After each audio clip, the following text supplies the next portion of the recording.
God created humans to be free. The ministry of Jesus is to set free. Pero maraming uri ng kalayaan, kasarinlan o pagsasarili. At marami ring uri ng kulungan o tali. Isang kulungan, isang tali, financial prisons and chains. Yung mga kulungan ng mga dahil sa pagkakautang, dahil sa pangangailangan, dahil sa kagipitan, para ring nakakulong ang taong nandiyan sa ganyang kalagayan kasi hindi siya malayang kumilos. Hindi niya magawa ang gusto niyang gawin sa oras, sa paraan, sa panahon, sa lugar na gusto niyang gawin yun. Kasi meron siya mga obligasyon. Meron siya mga babayarin, meron mga maniningil, meron mga pananagutan. Ang pag-aaral natin ngayon, pinamagatan natin, be financially free. Kailangan ng tao malaya ang bulsa. Pag malaya ang bulsa, malaya ang buong katawan, malaya pati mga hangarin, mga layunin at mga pangarap. Be financially free. Importante yan na maging pamantayan sa buhay, goal, o kaya ay yung gusto mong i-maintain na status sa iyong buhay. Huwag patali sa utang when avoidable. Habang kaya, habang pwedeng iwasang mapatali sa utang. Avoid yung mga pay later. Kasi hindi ka naman sure about tomorrow kung malakas ka ba, kikita ka ba, o magkakaroon ka ng mga ibang gagastusin at pangangailangan. Tapos nakatali na yung kikitain mo pa lang, wala pa sa kamay mo. Avoid mga mortgages when possible. Yung nagsasangla, yung nakaprenda ang yung panghanap buhay, nakaprenda ang tricycle, nakaprenda ang bahay, nakaprenda ang lupa. Kasi malaking stress sa buhay yan. At sinasabi lang naman natin, when possible, avoid. May mga panahon talaga na wala ka nang pwedeng maasahan kundi magprenda, magsangla, mangutang. Pero dapat yon sa mga bagay lang at mga panahon na life and death ang nakataya. Piliin kung ano talaga ang karapat dapat ipangutang, piliin kung anong karapat dapat iprenda, at para saan magpeprenda para maiwasan, ma-minimize ang makulong sa mga financial prisons. Avoid ang mga pag-guarantee. Yung utang ng iba, ikaw ang mag-guarantee, ikaw ang garantor, ikaw ang sasagot, kung hindi siya makabayad, edi ikaw ngayon ang biglang mauobligang magbayad. Mag-guarantee, yes, pero dapat handa ang loob mo na magbayad kung hindi magbayad yung original na may utang. Kasi pwedeng hindi siya makabayad. Kasi nangangailangan nga siya, kaya kailangan niya ng garantor. Ibig sabihin, wala siyang pera, may pangangailangan siya. So, napakalaki ng chance na mahirapan din siya magbayad. So, pwedeng mag-guarantee, magandang mag-guarantee, matulungin yon, pero ihanda ang loob na pwedeng ikaw ang mag-end up paying. At huwag ka makipagkagalit, mang-away o sumama ang loob doon sa hindi makabayad, lalong-lalot sinikap naman niya ang kanyang kaya para makabayad, hindi lang talaga magawa. Kasi usually, yung mga magkakaibigan, magkakamag-anak na may isa mag-guarantee, pagka hindi na nakabayad yung talagang may utang, nagiging magkaaway pa yan for life. Kaya iwasan ang ganyang mga situation. At tayo naman, iwasan din natin na ipasubo ang kapwa by asking them to be our guarantors. Hanggat maaari, gumawa ng ibang paraan, huwag ipasubo ang sinuman na siya ang mag-guarantee. Kasi hindi naman tayo nakakatiyak na mapapanindigan natin ang ating mga pananagutan. Paano naman yung nag-guarantee? Kawawa naman siya. Ganyan din sa simpleng-simpleng bagay. Halimbawa, kahit sa social media, merong i-like nyo naman yung aking post, i-like nyo naman yung contest sa sinalihan ng anak ko, i-like nyo naman yung product namin. Paano kung yung gusto nyo mag-like, gusto nyo mag-promote, meron siyang reservations, meron siyang mga alinlangan na parang ayaw niyang itaya yung pangalan niya, karangalan niya, credibility niya doon sa product mo o sa post mo. So let's try not to ask people to do that for us. Kasi kung gusto naman nila na mag-guarantee, gusto naman nila na mag-like, mag-promote, mag-endorse, ipaalam lang natin na meron tayong ganong sitwasyon, bahala sila mag-decide kung gusto nila. But don't ask. Kasi mga tao, kuminsan, hindi lang makatanggi, pero sumasama loob o naiinis sa atin when we ask them to be guarantors or to be endorsers or to promote whatever we are promoting. Meron naman talagang maninindigan, ayaw nilang itaya yung pangalan nila o credibility nila. Magtatampo tayo, magagalit, masisira ang mga relationship. Avoid yung mga ganyang uri ng pang-aabala sa kapwa para yung naitayo natin at nabuong friendships, relationships, huwag malagay sa peligro. Proverbs 22:26-27. Do not be one who shakes hands in pledge or puts up security for debts. If you lack the means to pay, your very bed will be snatched from under you. So iwasan daw, huwag maging garantor. Kasi pagka yung ginarantihan mo hindi nakabayad at ikaw din walang maibayad, pati kahuli-hulihan mo sa plot daw sa katawan maring mahubad sa iyo pambayad. Pati hinihigan mong kama, hilahin at ipambayad sa iyong utang. Your very body, your very freedom will be snatched from under you if you have to pay for someone else's debt. So, may mga tao dahil sila ay nag-guarantee o dahil sila yung nangutang, tali sa employment, sa employer o sa work. Very, very recently, I have been communicating with someone na talaga namang ako'y nakikiramay at nakikisa sa kanilang hirap na dinadala. Siya ay nagtatrabaho abroad, meron siyang very close family relation na merong malubhang-malubhang sakit, gustong-gusto niyang alagaan, hindi niya magawa. Bakit? Kasi marami silang utang.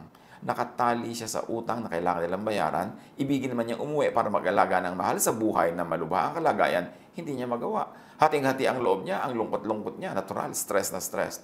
Kasi meron silang pinasok na bayarin. Hindi naman natin sinisisi na may pinasok silang bayarin. Hindi natin alam kung bakit kailangan nilang gawin yun. Pero dahil doon, yun ang point ko, hindi ka malaya. Hindi sa iyo ang oras mo. Hindi sa iyo ang katawan mo. Dahil kailangan mong ibayad sa pagtatrabaho, ang iyong oras, ang iyong labor, ang iyong skill, at yung very physical presence. Kaya nagiging kulungan ang financial liability. Nawawalan ka ng kalayaan. Na gusto naman ng Diyos na dapat ay tinatamasa natin. But because of natural law, and because of what we do, because of cause and effect, lahat ng ginagawa natin may consequence. At kung minsan yung kalayaan natin ang natataya, yun ang nawawala, yun ang naiilit dahil tayo ay may utang. At tayo naman, tulad nga na binanggit natin, be considerate. Try to not enlist guarantors. Try to not borrow from people. Siyempre, yung mga tao, nagsikap yan para makapag-save. O nagsasave sila dahil may pinaglalaanan, may plano, may gustong gawin. O kung wala man, gusto lang nila may savings sila para meron silang peace of mind. Tapos uutangin natin, hihiramin natin, gagawin natin silang guarantor. Tapos sila pa ang magbabayad. There is someone I know, a very, very good person, na nag-guarantee siya ng mga loan ng mga people who were also very, very good friends. Mga mabubuting kapitbahay. Pero ano nangyari? Namatay ang taong ito na guarantor na merong face value, meron siyang character loan na pwedeng gawin nung araw, may mga ganyan. Anong ginawa nung original ng utang? Hindi siya nakabayad. Hindi ko alam kung hindi siya nakabayad o hindi siya nagbayad, pero ang ending, yung naiwang mga tagapagmana nitong namatay, na konting-konti lang naman ang minana, they ended up selling some of their properties, real estate, para bayaran yung utang na ginaranti nung namatay na kapamilya nila. Imbes may mamana sila na wala pa. At sino ngayon ang nakinabang doon? Hindi siyempre yung umutang na hindi nagbayad kasi hindi naman siya yung siningil dahil yung guarantor ang siningil. At sa ating mga kamag-anak, sa mga miyembro ng pamilya, yung mga tinatawag na dependents, help your breadwinner to not get into debt. Tulungan nyo na huwag siyang kailangang mangutang sa pamamagitan ng kung ang iyong breadwinner ay nag-iisa lang. Ang mga members ng family dapat umimbento ng paraan para kumita. Sa dinami-rami ng pwedeng isell online. Bakit inuubos sa mga oras, sa mga games, sa mga walang kwentang daldalan, kwentuhan, at minsan pakikipag-away pa, o pag-display ng kinakain, o ng pasyal, o ng damit, o ng gadget, samantalang the same time could be used for business. To sell something. To earn. So kung meron kayong breadwinner, huwag namang kaisa-isang siya na lamang ang nagbabalikat, nagdadala ng lahat ng gastos, lahat siya hanggang dental floss mo, siya talaga ang magbabayad, no? Hanggang lahat ng load mo sa phone, yan talaga yung tatay mo o nanay mo magbabayad. Dapat tumulong tayo, may invento tayo ng income. Pagka we are old enough and healthy enough to spend, therefore we are old enough and healthy enough to earn. Tulungan nating huwag mabaon sa utang ang ating mga breadwinners at kung nagkaroon na nga ng utang, tulungan natin to pay debts. By saving, by conserving, by not asking for unnecessary things para yung mga konting kinikita nila maibayad agad sa utang at lumaya sa pagkakautang. Kaya kung may utang, bayaran agad. Basta kaya, hanggang kaya. Bakit naman kasi yung mga iba napakabilis mangutang, magaling mangutang, pero pag bayaran na ang tagal, halos ayaw bitawan ng pera kahit nagkakapera na. Kahit may pambayad na, partially or fully, pag oras na ng bayaran, ayaw nang bitawan yung pera. Siyempre kasi you feel empowered pag may hawak kang pera. Pero tatandaan natin kung tayo ay may utang, yung perang hawak natin ay hindi atin. Dapat yon agad-agad pumunta sa pinagkakautangan natin.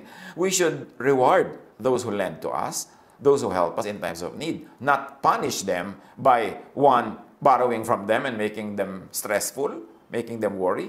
And two, by not paying on time, or not paying fully. Pag tinulungan ka ng kapwa sa panahon ng pangangailangan, pinahiram ka, dapat nakakandara pa ka magbayad. Kung meron ka ng konti, ibayad mo na uli para kumukonti yung balance. At siya naman, tumatahimik ang loob niya. Napapatunayan mong willing ka naman talaga magbayad. At nagagamit na rin niya kahit partially yung perang ipinahiram niya sa'yo. Dapat lahat lumalaya. Dapat lumalaya yung nangutang, pero dapat mahalaga rin palayain yung nagpautang. Proverbs 22:7, the rich rule over the poor, and the borrower is slave to the lender. Isang malaking dahilan kung bakit dapat tayong lumaya agad sa pagkakautang para tayo'y hindi sunod-sunuran, api-apihan sa mga nagpapautang sa atin. Para kung gusto nating mag-alaga ng mahal natin sa buhay, gusto nating merong gawin, merong unahin, pwede, hindi yung wala kang choice. Papasok ka sa trabaho kasi nakabaon ka sa utang o yung kikitain mo, may commitment na napupuntahang babayarin. So mahalaga, huwag tayong maging slave to the employer and slave to the lender. And the only way to do that is to be financially independent, to be financially free and viable. Romans 13:7-8. Give to everyone what you owe them. If you owe taxes, pay taxes. If revenue, then revenue. If respect, then respect. If honor, then honor. And if I may add, if utang, then utang. Bayaran ang utang. Ano man ang ating utang, bayaran. Kung yun man ay utang na loob, yun man ay utang na pera, yun ay utang na oras, bayaran. Kung may restrictive arrangement, kung mawala agad. Halimbawa, may credit card ka, ginamit mo, kailangan bayaran mo agad yan. At ang hanggat kaya, unahing bayaran ng buo. Kasi mga credit card, meron niyang paniningil. Sasabihin, this is your utang, X. Pero ang pwede mo lang minimum ibayad, Y. No? Letter Y. Pwedeng kaprasong-kapraso lang ibayad mo. Ang totoo, gustong-gusto ng mga credit card companies yun, nakapraso lang ibayad mo. Bakit? Kikita sila ng interest. Doon talaga sila kumikita pagka hindi ka makabayad. Kasi araw-araw, bawat inhale, bawat exhale mo, nadadagdagan na interest. So ayaw nilang bayad ka agad kasi wala silang kinita sa interest. So gustong-gusto nila yon dahil na perfect na nila ang way of paniningil. Kaya siguradong in the end, sila magwawagi. Kaya kailangan, bayaran mo na lang agad. Yung iba, may pambayad naman sana, pero yung minimum lang ang babayaran, yun na naman pera nila, gagamitin nila sa iba. Pero tatandaan nyo, mga kapatid, pag may utang, bayaran agad. Habang kaya, bayaran ng buo para hindi ka magbayad ng interest. Yung kasing interest lang, pambayad mo na sa kuryente yan, o pambayad mo na sa tubig, o pabili mo na ng bigas, sayang. Proverbs 6:1-5, my son, if you have put up security for your neighbor, if you have shaken hands in pledge for a stranger, you have been trapped by what you said and snared by the words of your mouth. Pagka doon naging guarantor ka, kinulong mo ang iyong sarili. Yung iyong puwerma, yung iyong salita, naging kulungan mo yon. Kasi ikaw ang magbabayad pag hindi niya yan nabayaran. So ano daw ang gagawin mo? Kung biglang nag-guarantee ka pala, lalo kung sa stranger, hindi mo naman talaga kaano-ano o hindi naman super close sa'yo, ang laki-laki ng risk mo, sabi ng Proverbs, do this, my son, to free yourself. Since you have fallen into your neighbor's hands, go to the point of exhaustion and give your neighbor no rest. Allow no sleep to your eyes, no slumber to your eyelids. Sabi ko noon, pagka ikaw ay napasubo, nag-guarantee, o kaya ay may utang ka at malaki ang bayarin, lalo't malaki ang interest, gamitin mo lahat ng lakas mo, huwag kang matulog, huwag kang magpahinga, huwag mo ring patulugin yung pinagkautangan mo o yung humingi sa inang guarantee. Sabi ko noon, huwag kang magpahinga. Kailangang kumawala ka agad. Free yourself like a gazelle from the hand of a hunter, like a bird from the snare of a fowler. Kung makakakita tayo ng mga usa, mga hayop na nahuhuli ng mga hunters, lahat ng lakas niyan gagamitin para makawala. Sisikad, sisipa, lulundag, gugulong, ano man ang kailangan niyang gawin para makawala, gagawin niya yun. At yung ibon na nahuli ng bitag, talagang yan ay lilipad, yan ay ipapagpagan sarili, tatalon-talon, lahat gagawin niya para makawala. Yun daw ang gawin mo. Kung ikaw ay naging garantor, kung mawala ka. At kung ikaw ay may utang, kung mawala ka, and the only way na makawala dyan, magbayad.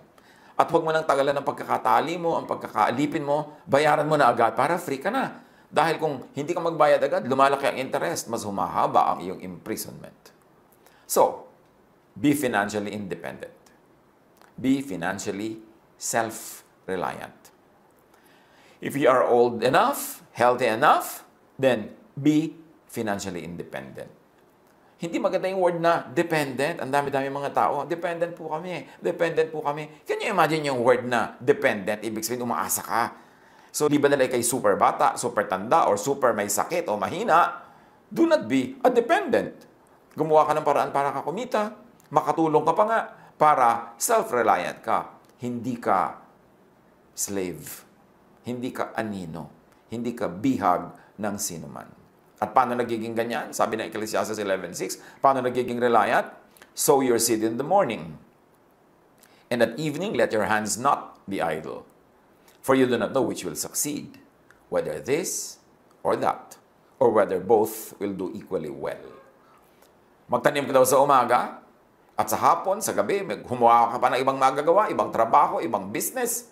Kasi, hindi mo naman alam kung alin sa mga ginagawa mo ang magbubunga ng marami, alin ang tutubo, alin ang magdadala ng income. So, gawin mo ang mas marami pang ibang options. Dagdagan mo yung ginagawa. Do not put all of your eggs in one basket. Huwag umasa sa isa lang trabaho. Buong pamilya, huwag umasa lang sa isang nagtatrabaho para lahat kayo mas secure ang footing.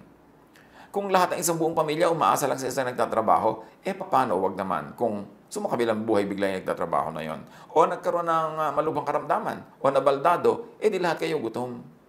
Kailangan nagkakatulungan. Para mga daliri sa kamayan, iba ang function ng hintuturo, ng hinlalaki, ng hinliliit. Iba-iba ang mga functions. Kasi, ganun din dapat ang pamilya, nagkakatulungan. At ang kailangan ng mga tao, aware sila na huwag maging dependent unless too young, too old, or too sick. Kumita, gumawa ng paraan. At kung walang pagkakakitaan, o kaya ay full-time nag-aaral, etc., at least magtipid. Huwag kami imbento ng mga gastos at iiwas ang sarili sa mga activities na pwede kang ending, ma-aksidente ka, ma-hospital ka, maghirap kayo kapapagamot sa'yo. Kailangan ayusin ang buhay para konti lang ang chances na papasok kayo sa isang financial horror. Magtulungan.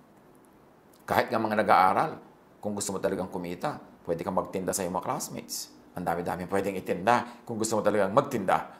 Ang dami-dami ng oras para sa social media. Bakit hindi pagkakitaan kahit man lang half of that time? Better kung 3/4. Huwag mo namang ubusin yung mga libangan mo o gusto mong gawin. Pero ang tanong, nag-ubus ka ng ilang oras sa social media, may kinita ka ba? May natutunan ka ba that will lead to earning? Dapat importanteng iniisip yung mga ganyan. Tulad ng Proverbs 31:17-18, describing a most ideal wife and mother. She sets about her work vigorously. Her arms are strong for her tasks. She sees that her trading is profitable, and her lamp does not go out at night. Malalakas daw ang mga bisig niya para magtrabaho. At tinitiyak niya na lahat ng mga negosyo niya kumikita, may tubo, at hindi daw siya nauubusan ng langis sa gabi. Ang mga ilaw niya hindi biglang namamatay na lamang dahil wala silang langis. Dahil well provided for ang kanyang household, may mga supplies, may mga stock. Ganon dapat tayo, hindi lang yung nanay, hindi lang yung wife, lahat ng members ng family. Proverbs 28:19, those who work their hands will have abundant food, but those who chase fantasies will have their fill of poverty. So isa pa yan, na paraan para hindi tayo magutom, hindi tayo mangutang, o sumobra pa ang ating income. Sabi ko na, those who work their land will have abundant food. Meron akong isang realize, napakarami mga tao nagtatrabaho sa city, specifically sa Metro Manila, at marahil sa iba pa mga big cities of our country. Nagtitiis sila sa halos ay very miserable living conditions, sa anliliit na sweldo, long hours. Tapos malalaman mo, ang dami nilang lupa sa probinsya. May mga lupain silang nakatiwangwang. May mga bungang kahoy silang nalalaglag sa lupa at nabubulok doon, hindi nakokolekt. Marami silang pwedeng pagkakitaan doon, pero hindi sila na namamalagi. Nagsisiksik sila sa mga cities na sayang ang mga assets nila. Siyempre, marami silang dahilan. Yung, ay, mahirap magbenta, ay, ganito, ay, ganun. Pero ang point is, sabi sa Bible, those who work their land will have abundant food. At siyempre, hindi lang land yan. May equivalent na yan. Those who work their capital, those who work whatever, ang pagkakakitaan nila, asset na binigay sa kanila ng Diyos, magkakaroon sila ng maraming pagkain. Dapat lumagay tayo sa lugar. Be financially abundant. Diba? Una, be financially free, wala kang utang. Then, be financially independent. Tapos, palampasin mo pa doon, be financially abundant. Yung meron kang kinikita na lampas pa sa yung personal na pangangailangan. And the way to abundance, produce surplus. Kumita ka ng higit sa iyong pangangailangan, magtanim ka ng higit sa iyong kailangan, anihin at kainin, para may sobra-sobra. Proverbs 30:22, a good person leaves an inheritance for their children's children. Good person daw yung meron ka na impok, na itabi, maipamana, hanggang sa iyong anak at hanggang sa iyong apo. Hindi naman ibig sabihin na bad yung hindi nakapagpamana o nakapagbigay. Paano naman kung talagang hindi ka pinalad o kaya ay talagang napakarami mong gastos sa sinuong o maraming mga dilubyong dumating sa iyong buhay. Pero ang ibig sabihin lang nito, goodness is defined as producing surplus. Bakit mo kailangan mag-produce ng surplus? Kasi laging merong tao, less healthy than you are, less powerful than you are, na mangangailangan, edi para may pambigay ka, para may pangtulong ka. Magkakaroon kang anak kung bibigyan ka ng Diyos, magkakaroon ka ng apo kung bibigyan ka ng apo, at mangangailangan sila ng tulong, especially at the beginning. Pag nagsisimula sila, kailangan nila ng capital, kailangan nila ng introductions, at kung ikaw may magandang pangalan, may magandang bulsa, magandang introduction yun. Napapakinabangan ng anak o ng apo. Sabi ko na ng mga taong mahuhusay, iniisip din nila yon, hindi lang para sa sarili nila, na yung kanilang mga anak at apo makinabang sa kanilang husay at sa kanilang galing. Huwag natin baligtarin na tayo yung apo at tayo yung anak na umaasa sa galing ng magulang o ng lolo o ng lola. Kailangan tayo ang mag-reverse nun at magbigay ng pag-asa, magbigay ng tulong, magbigay ng pangangailangan ng mga susunod pa sa atin. Psalm 128:2, you will eat the fruit of your labor. So, yes, maraming mga nag-i-eat, pero fruit nino, fruit ng labor ng iba. You will eat the fruit of your labor, blessings and prosperity will be yours. So, anong ang blessedness dito? Production. Kailangan magaling ka sa production para hindi ka maging financial slave, para ikaw maging financially free. Proverbs 21:20, the wise store up choice food and olive oil, but fools gulp theirs down. So ano dito ang goodness? Anong magandang gawin? Conservation. Yung mga matatalino daw, marunong mag-imbak, marunong mag-pacing ng kanilang paggamit, marunong mag-spacing ng kanilang consumption, hindi na uubusan hanggang nagkakaroon uli ng kapalit. Pero yun daw mga hangal, nilalaklak nila agad kung ano man ang meron sila, so ubos agad. Psalm 15:5, who lends money to the poor without interest? Who does not accept a bribe against the innocent? Whoever does these things will never be shaken. Pagka daw ikaw ay nagpapautang sa nangangailangan nang hindi mo pinapatawan ng interes, ibig sabihin hindi ka nagsasamantala sa pangangailangan ng kapwa, lalo kung mapera ka naman, aanin mo pa yung interest. At kung ikaw daw ay hindi tumatanggap ng suhol laban sa kaso ng mga walang sala, ang mga gumagawa niyan ay magiging matatag, di sila matitinag. Psalm 112:5, good will come to those who are generous and lend freely, who conduct their affairs with justice. In other words, ano ang paraan dito para maging financially free? Di ba yung una, production, and then conservation. Ngayon, goodness, kindness to the needy. Meron din siyang ginagawang mabuti sa'yo, nagiging productive ka, nabe-bless ka, you become financially free and independent. Why? Because everything we do in the universe has consequences. At ang mga ginagawa nating mabuti ay may bunga. Lalo kabutihan sa mga kawawa, sa mga kapuspalad, at sa mga maralita. Sabi ng Ecclesiastes 7:12, money is a shelter. Silungan ang pera. Muog, bahay, sandalan, dingding, pader, bakod. Money is a shelter. Ecclesiastes 10:19, money is the answer for everything. Marami kasi mga religious people, akala mo naman they really hate money, para hindi sila mahilig sa pera. Pero ang point, hindi naman tayo pinagbabawalan na gumawa ng pera, mag-impok ng pera, ng sobrang pera, kasi maraming buting magagawa ang mga sobrang yan. Ang sinasabi lang, do not love money above God or above other people or above your own soul. But do make money and value money. Proverbs 31:25, ang babae daw na magaling magtrabaho, masipag, marunong, may abilidad, she is clothed with strength and dignity. Ibig sabihin, may pera. She can laugh at the days to come. Ibig sabihin, secure. So, work to earn and conserve money. Save money. Live within your means. Sabi na matatanda, habang maiksi ang kumot, matutong mamaluktot.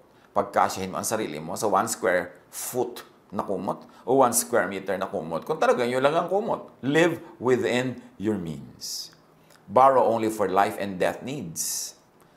Don't borrow money para mag-party, para bumili ng bagong damit, para bumili ng bagong gadget, lalo't hindi naman panghahanap buhay yung gadget. Don't borrow money for mga reparations and mga improvement ng bahay na hindi naman necessary. Hindi naman dahil tumutuloy yung bubong o lumulubog ka sa baha o nakikita ka na ng neighbor dahil wala kang dingding. Piliin ang mga paraan kung kailan lang talaga kailangan manghiram. Kasi nga, the borrower is a slave to the lender.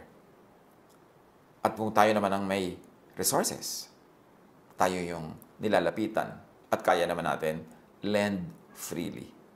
Huwag na tayo mag-charge ng interest hanggat maaari. Bakit? Kaya nga nanghihiram yung mga tao dahil gipit. Tapos papatawan mo pa ng sobrang interest. E di para mo rin silang sinakal. Pinayagan mo lang huminga sila sandali pero sasakalin mo na naman uli sa yung sobrang interest.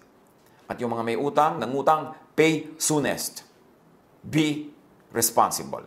Tinulungan ka ng tao umutang sa'yo.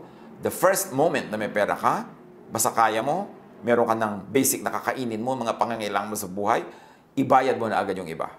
Para huwag naman siya mag-alala, huwag siya madala, and to be fair, para magkaroon na rin siya ng peace of mind. And pay cash completely. Pagka meron kang utang, lalo credit card, cash mo bayaran. Ibig sabihin yung buo, hindi kulang, hindi installment, basta kaya mo. Or save first. Importante. Pagka meron kang gustong bilhin, mas maganda sana hindi yung installment kasi meron yung financing. May interest yun. Kung kaya mo naman magtiis, maghintay-hintay, mag-save ka muna. Pag nabuo mo na yung pera, tsaka ka bumili ng bibilin mo, mas mura pag cash kaysa sa installment. Lalo kung hindi ka makabayad sa installment, nagkakaroon pa yan ng interest. Avoid paying interests. Sayang yung pera. Pangkain mo na, pambili mo na ng kailangan, napunta pa sa interest. And pay hulugan only when you are ready na ma-forfeit ang inihuhulog. Halimbawa, kukuha ka ng hulugan, tapos kumisan may mga balloon payments yan sa dulo, pumasok ka lang sa ganyang arrangement kung handa kang pagdating nung dulo na wala kang pang balloon payment, mawala yung hinulog mo, ma-forfeit at hindi na matutuloy ang bilihan. Pero kung everything, yung ihuhulog mo, tapos hindi ka sure doon sa malaking balloon payment sa dulo, paano kung wala kang ganun pera pagdating ng singilan? Mababali, wala, mareremata yung napakalaking portion ng ibinayad mo. Magka-refund ka man, ang liit. Ganyan sa mga kondo, ganyan sa mga lupa, ganyan sa mga hulugan na binibili. Hulog ka ng hulog, hulog ka ng hulog, pero doon sa dulo na balloon payment na ang laki, pagka hindi mo mabayaran yon, halos walang naibabalik sa'yo. So, okay, kung gusto mo talagang magbayad ng hulugan dahil wala ka naman pang cash at gusto mo na ma-enjoy yung bagay na yon, maging willing ka lang na mawala yan sa dulo pag hindi mo kayang bayaran yung balloon payment, yung last trench ng bayaran. Pag handa ang loob mo doon, edi hindi masyadong sasama ang loob mo, mawala man yon. At kung ikaw naman yung nagpapahulog, kung kaya mo naman, hindi mo naman ikakagutom o ikakamatay, huwag mang forfeit. Huwag mang ilit, huwag mang remata. Yung nagsangla na nga yung tao sa'yo ng mahalagang bagay. Kung motorsiklo yun o tricycle, panghanap buhay, sinangla sa'yo, tapos hindi makabayad, ifo-forfeit mo pa, edi lalo na siyang nawala ng hanap buhay. Hindi na siya makaka-recover. So kung binebless ka naman ng Panginoon, na pwede ka namang magpalampas na lang muna o maghintay na lang uli ng payment, huwag mo na sanang ilitin o rematahin, lalo kung panghanap buhay. Para yung kapwa natin makarecover. Yan ang ibig ng Panginoon sa ating buhay, maging mabait, maging mabuti. Yan ang high religion. Yan ang mga best theologies. Kasi yung mga anong pinag-aaway-awayan ng mga theologians, tapos hindi naman sila mabait sa kapwa. What's the point? So be free. Especially at times, you need the most to be free. Kung kailangan mo ng oras mo para magmahal, para mag-alaga, nawa free ka.